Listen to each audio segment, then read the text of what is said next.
this is just a short reflection on what right attitude is when it comes to making a business.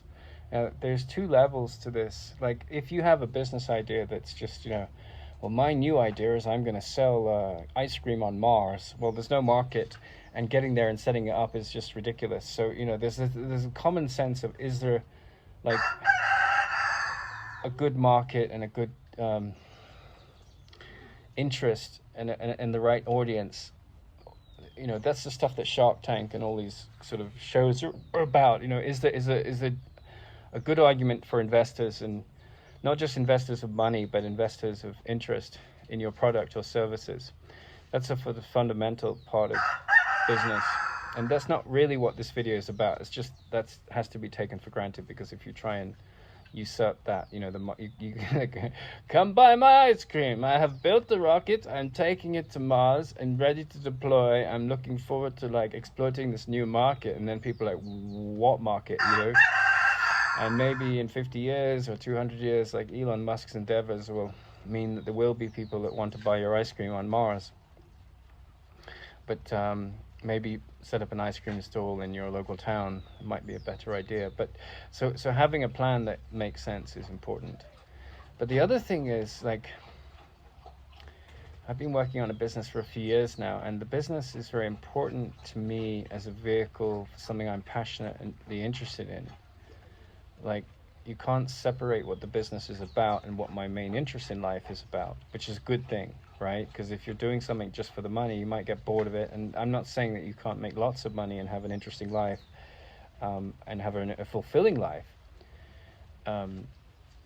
doing a business that doesn't particularly interest you, but you're good at it, and it makes millions of dollars, and you're satisfied, and that's your goal is achieved.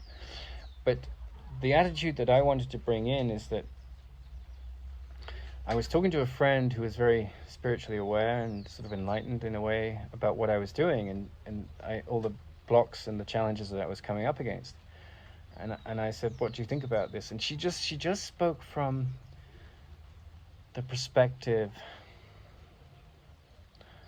of the sense that this business that you're doing, that you're really engaged in, that's come to you from a place of inspired movement, it's perfect for you, right? And this is in contrast to all the doubts, right? And there may be a million doubts. You might go bankrupt. You might, friends might say, this is stupid, right? And if they're saying it's stupid in the spirit of building an ice cream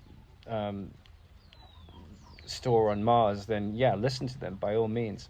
But if it's coming from a place where there is a market, and if you keep at it and you hone it and you get it better at it, and you are willing to be humble before the unfolding of that creative activity, and take your ego out of that and just submit to that journey.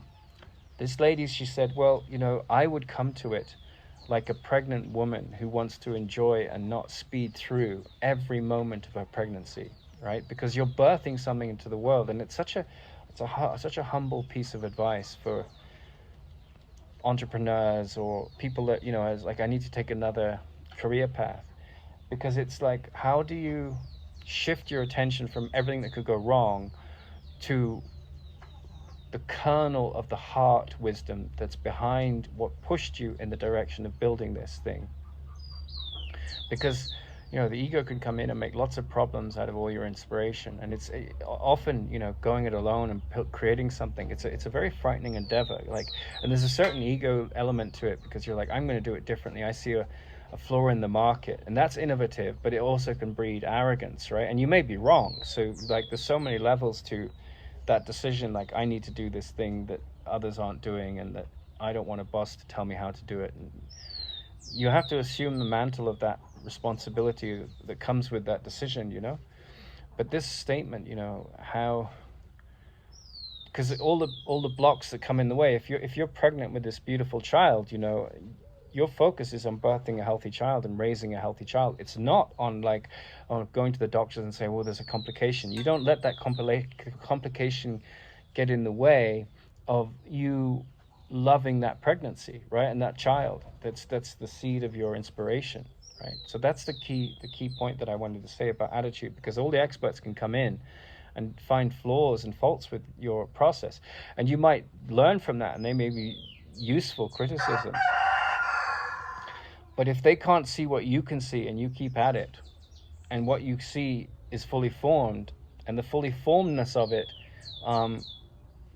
is only in your head and no one else can fully relate to that, then that pregnancy, that love of that every moment of birthing your joyous child into the world is what carries you through.